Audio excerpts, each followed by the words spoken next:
The Transgration Academy for the Magical Arts. Dragon's Heart Tower, Level 23. Residence 30. Emma and Thasia's dorm. Local time, 15:45 hours. Thalmin.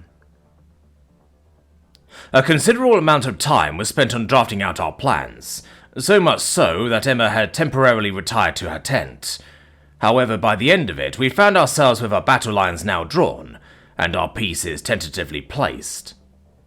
Though far from complete, and more the product of overeager restlessness stemming from the highs of our recent victories, our goals had become clearer, our paths now better defined. Or at least marginally so, given we now had a sense of direction with some of our campaigns. Our primary quest remained the same: survive the Academy at any cost.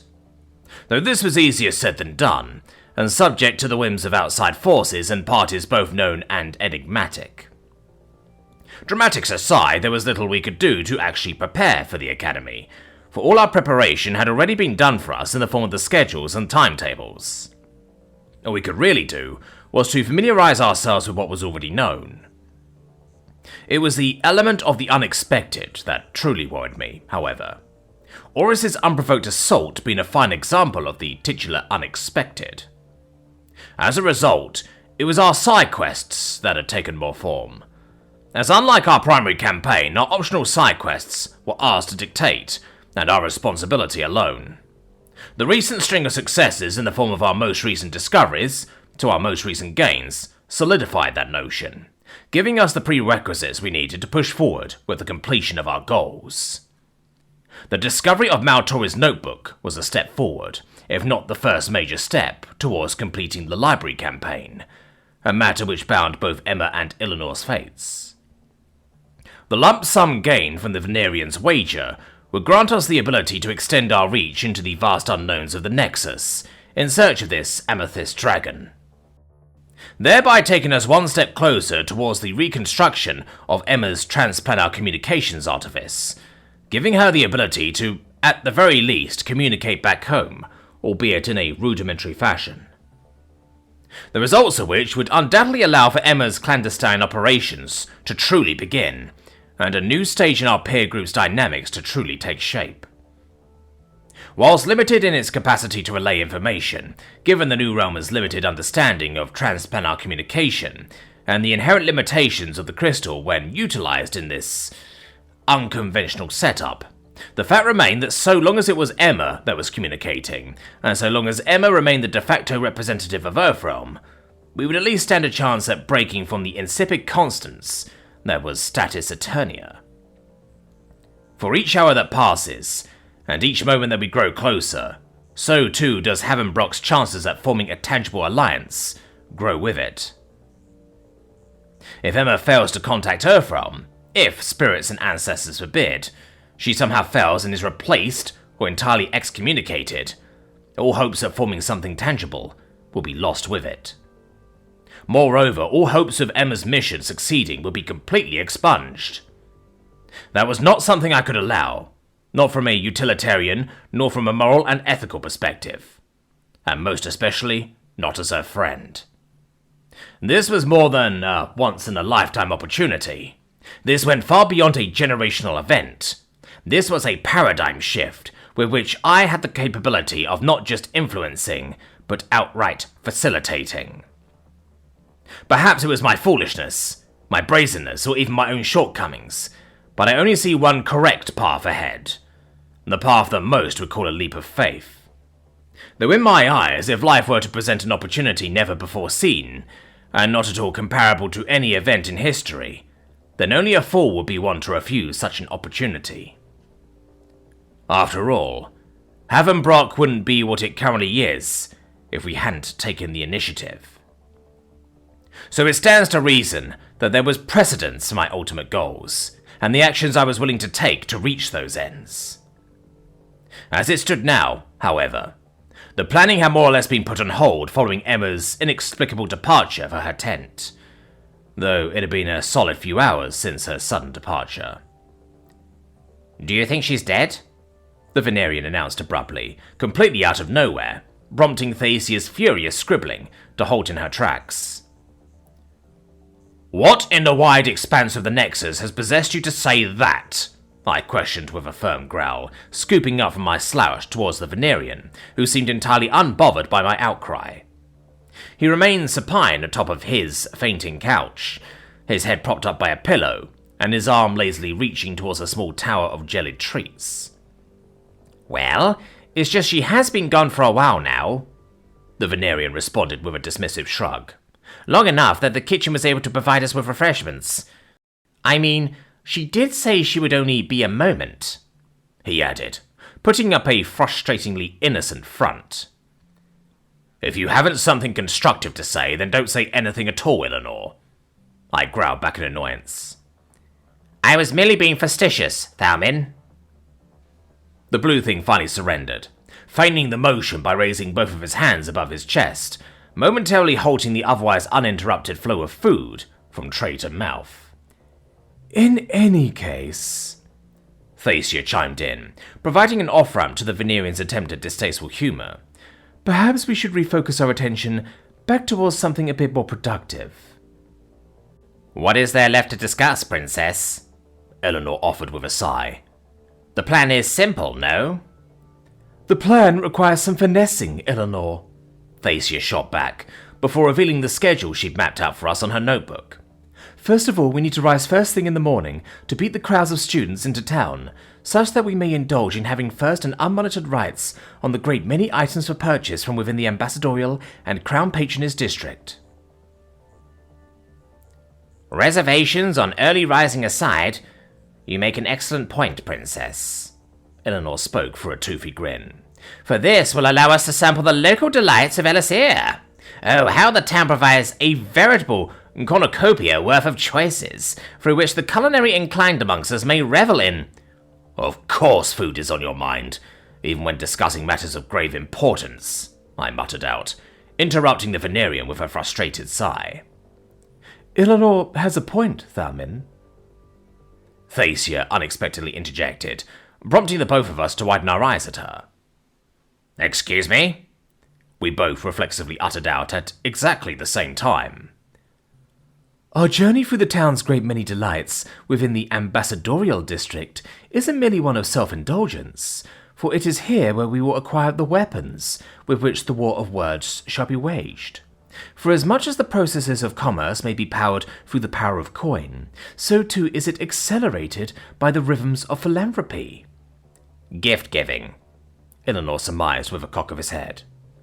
"Are you unaccustomed to the practice, Lord Valaria?" The princess shot back. "Hardly," the Venerian replied with an indignant huff. "No, I scarcely see why we would need to entertain commoners with such time-consuming endeavors. They scarcely deserve our attention as is." "The proposition we bring to the table is one which supersedes what is seen in typical transactions, Eleanor." "They should be honored to receive such a command from their betters, Princess. I'm honestly surprised you'd stoop to such lows as to even entertain the concept of gift-giving to commoners, let alone announce it as part of our plans." "The odd your commoners, Eleanor," I quickly added. "They are Nexians, Farlanders at that, or Midlanders at best. But as with all who live in the Outlands, they all fall beneath my authority as a member of the Nexian nobility." The blue thing announced with such confidence and assuredness that it felt as if his words were gospel, a fact that came naturally to his Nexian upbringing. "Be that as it may, my experience with nobility and commoners alike have proven that by committing to the act of gift-giving, all transactions become seamless, and all orders become amenable. Complex transactions which would have otherwise been begrudgingly followed through are carried out with greater ease, whilst simple orders become outright offers on the party being requested. By sharing a level of reciprocity and kindness, even if it may be artificial, you establish a relationship of mutualism," the princess clarified, though this did little to temper the Venerian's incessant huffs. "Difficult or impossible, simple or benign, it makes no difference. The status Eternia demands a strict adherence to the established hierarchy of authority." The Venerian spoke firmly, and with a level of impetulance that I thought he'd already gotten over. though it was clear that this was perhaps more so a growth towards tolerating Emma, rather than a complete reformation of his worldview. And yet here you are, conspiring towards defying that authority, partly as a result of having been conspired against, and then thrown away like a used rag by said authority. I doubled down, prompting the Venerian to suddenly go silent once more, sending him into self-reflection. "Starlight sparkling muffin and breathing bread," he spoke suddenly. "We should seek out those two desserts first thing in the morning, if you wish to fulfill this frivolous adjacent quest," he quickly clarified, through a seething frustration. That definitely gave him a wake-up call he needed. "Thank you for the recommendations, Eleanor," Thacia offered with a polite smile, noting the items down. "Moreover, we will have to discuss further what exactly a typical Nexian outlander, a privileged commoner at that, might desire, at least in terms of enchanted items exclusive to the Crown Patronage District." "To touch on the previous point, Eleanor," I began soon after, taking on a more reserved tone. "As I mentioned before, this isn't your run-of-the-mill request. We aren't posting a typical tracker's quest for a runaway golem or a missing familiar, or something innocuous and inane. This is a dragon quest we're discussing, and from my experiences back home, the most comparable quest being that of a sea serpent hunt, these sorts of things aren't to be taken lightly. You may not value the lives of commoners as much as your fellow noblemen, but understand that every individual values their lives as much as you." "Which means that, for such a high-risk request, comes a scaling difficulty in finding individuals ready to tackle such a quest. Just reaching the negotiating table, let alone the point in which coin becomes relevant, is a task unto itself," Thacia quickly added. The Venerian went silent at this, as it was clear that the clash between adjacent realm politicking and Nexian expectant authority was now coming to a head. Eleanor lived in a world where authority was guaranteed, at least, as it pertained to his subordinates. Thacia, whose afflictions were a constant source of scorn and scrutiny, lived a life wherein her authority was constantly in question as a result. Eleanor's authority came passively, while Thacia fought to both maintain and execute it. These two divergent schools of thinking brought about an equally divergent approach to achieving any given ends.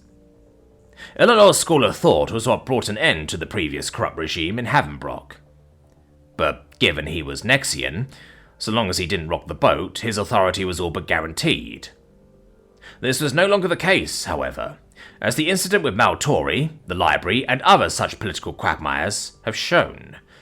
So the Venerian would have to adapt, to live by the example of his lessers, lest he lose everything to the greater game being played.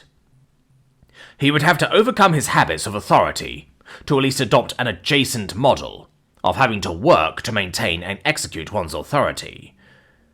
Only time would tell if he would be successful at this, however, and ultimately, his fate would be his own to decide.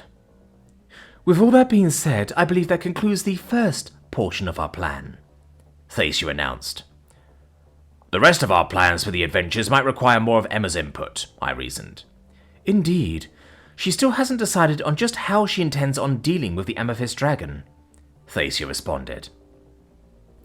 "If it's anything like her actions thus far, she will more than likely have some sort of an unexpected addition, or an entirely unexpected plan that shatters the norm," Eleanor offered with a frustrated sigh, just as the door to Emma and Thacia's door opened, revealing the armored earth armor. 3 hours? She practically hollered through her helmet, yet despite the suddenness of that vocalization, there was surprisingly little physical indication as to her panic, the armor blocking the way of most body language cues. Thacia, bringing up her pocket watch, nodded at Emma's boisterous proclamations. "Indeed, Emma. Gosh, I'm so sorry, guys. I was working on a few projects here and there and kind of just passed out in the middle of them." She spoke earnestly, and once again with that refreshing candidness that reminded me more of a fellow Havenbrockian comrade-in-arms than any adjacent nobility. "Given your recent displays in the gymnasium, Emma, I would be surprised if you weren't showing signs of fatigue one way or another," I offered with a friendly smile. "In any case, there's no reason to fret. We've just been finalizing some ideas on the current plan of attack, I gestured towards Thasia's notebook. Which leads me to a rather topical question that's just been raised. Exactly what are your plans for the dragon, Emma? Good question. Honestly, I've been dwelling on this for a bit now, and I've reached a pretty solid conclusion. She breathed in deeply. I don't want to incur any potential outside casualties, at least not for my own operations. The idea of risking someone else's life, even if we do provide them with a hefty compensation, is something that's a bit iffy to me, especially since this is supposed to be my operation. Whilst there are provisions in my mission protocols that grants me some leniency in the contracting of local assets, I'd rather we keep that to non-combat roles, or at least support roles. So with that being said, that leaves the scout and track mission for the adventurers, I guess. That is a somewhat strange position to take, Emma, I retorted, cocking my head as I did so. There is no shame nor dishonour in having others die for your cause, even if those that sign on have joined not for honour but only for coin. For the honour of battle and death are shared equally on the battlefield, so long as you hold true to integrity and your own values. I understand where you're coming from, Thalmin, Emma admitted, but let's just say I'd rather not test the limits of my mission protocol's leniency. Moreover, I'd rather not want to cause more fuss for the end-of-year auditors back at home when I get back. She chuckled awkwardly at that statement before moving on. It's not so much about the honour or dishonour thing, really. It's honestly just death itself. I'd rather not cause any undue deaths, at least, if I can help it. That's, of course, in addition to my mission protocols and other trivial legal details, of course, but I digress. Besides, this is ultimately my mess to deal with, and I'm sure that if a bunch of adventurers can deal with a dragon, I'd have no issue with this oversized lizard, she quickly added with a confident pose. Scouting and tracking, that should make things easier, Thacia announced with a firm nod, jotting down the details as they came. So that settles it.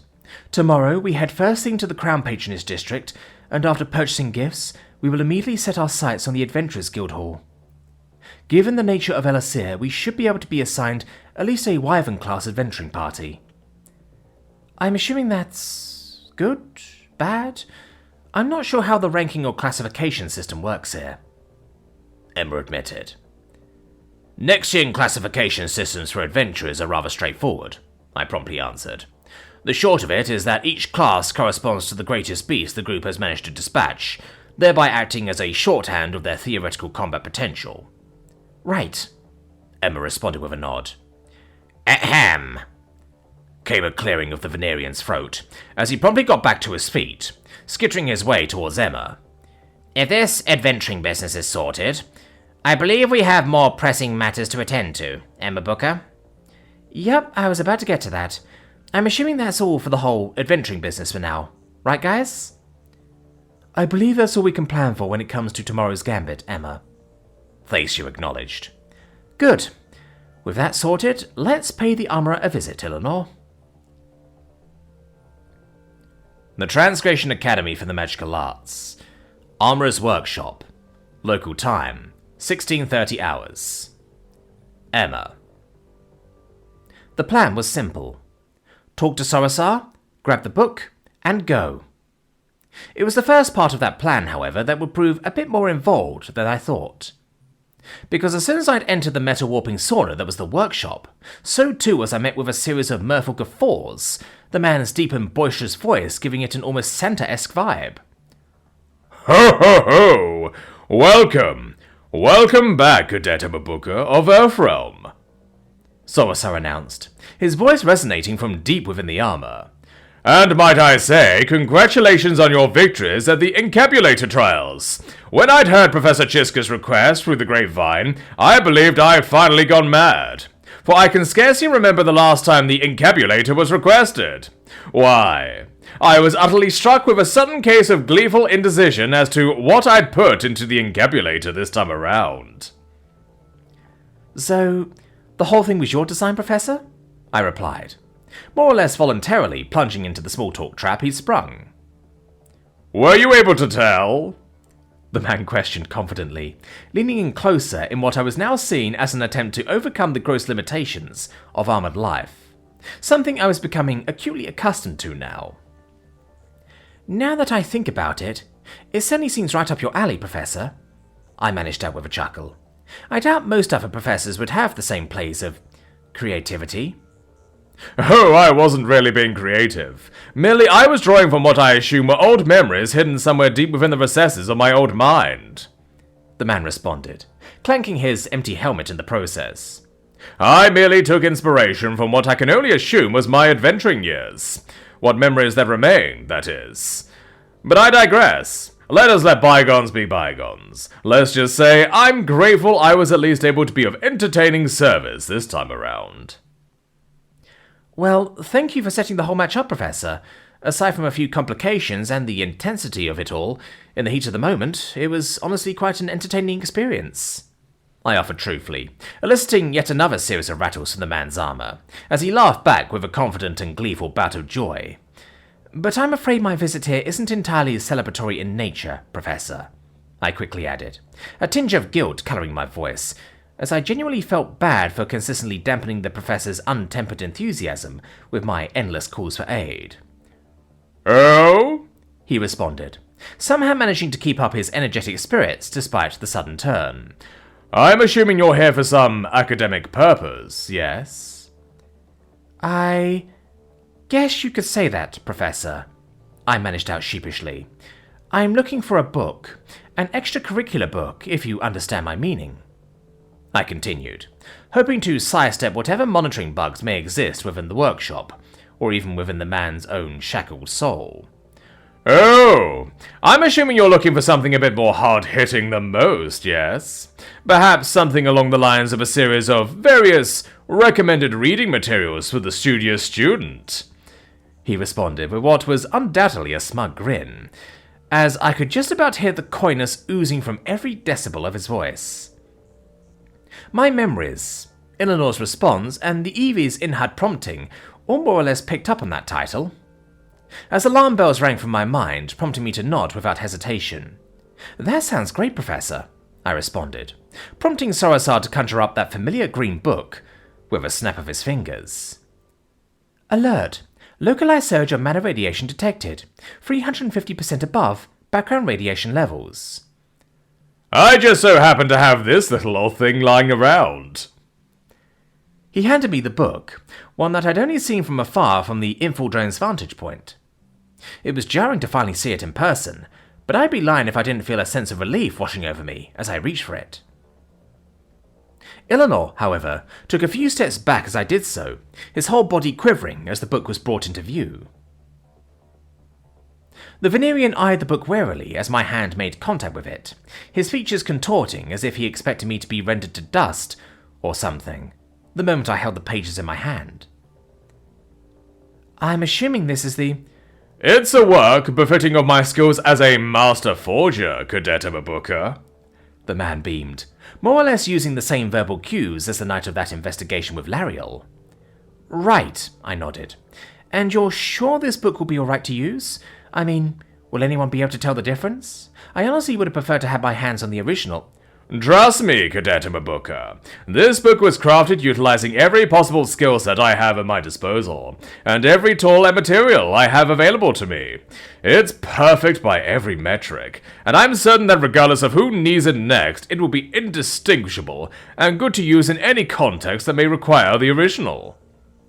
The man reassured me with a massive pat on my back, one that would have sent me lurching forwards if it weren't for the armor. Alright, Professor, I nodded, his words instilling within me a sense of confidence that managed to silence even the greatest of doubts swelling within me. I'll take your word for it. The library. Local time, 1655. Emma. This is truly a work of master forgery, Cadet Booker. Tell me, whose aid did you request to create such an impeccable work of fabrication? The owl glowered, his talons sinking into the leather of the book, yet somehow refusing to incur any damage onto it. A master forger, I'd imagine, I replied with a frustrated sigh, all of my doubts crashing back down onto me with the force of a kinetic kill strike. The owl took a moment to meet my gaze, as we stared at one another for the longest time. If I didn't know any better, I'd assume you were attempting to shirk your duties, or worse, cheat the library out of your own aims. However... The owl paused, taking a moment to readjust his little hat. You are a creature of candor, Cadet Amabuka. That much is clear to me. The library, thus, does not take offense to the submission of this forgery. However, we expect that the genuine article will be submitted to complete your seekership quest. Hold on just a minute, librarian, I countered. Forgery as it may be is to a one-to-one copy of the original. I even have footage of it being recovered from Maltoy's office. Yes, the mannerless memory shards you've momentarily revealed to us earlier. The library finds these pieces of evidence to be compelling, but not to its liking. Moreover, it wishes for the original copy of this book in order to verify its signature and residue. The former being an attribute which would allow us to ascertain the original creator of the notebook, and the latter being a distinct trace of the spells once bound to it. Because remember, Cadet Amabuka, the claim you set forth is that the notebook was a conduit through which the spells of binding were forced onto your Venerian peer. If that is the case, the original should still have these traces somewhere within its pages. The forgery does not have any of this. Thus, the library requests that you return with the original. Right, I responded with a winded breath. Okay then, I guess I have one final question for you. Go on. Will it be alright with you if I just loaned you the original copy? The librarian paused to ponder the request, his eyes narrowing. And why do you wish to add this caveat, Cadet Amabuka? Because there's a lot of complicated political back and forth right now outside of the library, and this notebook is currently caught in the middle of the crossfire. Someone who's a tentative ally, in a manner of speaking, really needs this notebook right now. It's going to be tough getting this book from them as it stands, but if it's permanently out of their hands, well... I paused, racking my head around Lariel's current situation. It certainly won't end up well for them, which is something I'd rather avoid. The librarian pondered this for a few more seconds, turning up towards the ceiling of the library, which once again warped into a display of nonsensical shapes and colours. The library is amenable to this unusual request, Cadet Amabuka. However, there is one thing you must understand. It will not be as tolerant for further amendments to our agreements. Understood, librarian, I nodded, bowing slightly to show my appreciation. Thank you. Now, off you go then. And do not forget to return by the end of the week, as per our contractual obligations. Your Venerian friend seems to be growing greener around the gills by the day. The Transgration Academy for the Magical Arts. Armourer's Workshop. Local time, 1740 hours. Emma. That featherbrain dolt said what? Sorosar shot back with an incredulous shout, one that resonated throughout the entirety of the workshop, causing suits of armour to rattle and weapons to fall off of their fixtures. Word for word, Professor, he said... You needn't repeat yourself, Emma Booker. The armourer writhed and seethed, twisting and turning in place. How dare he! How dare he insult the words of Sorosar the Master Forger?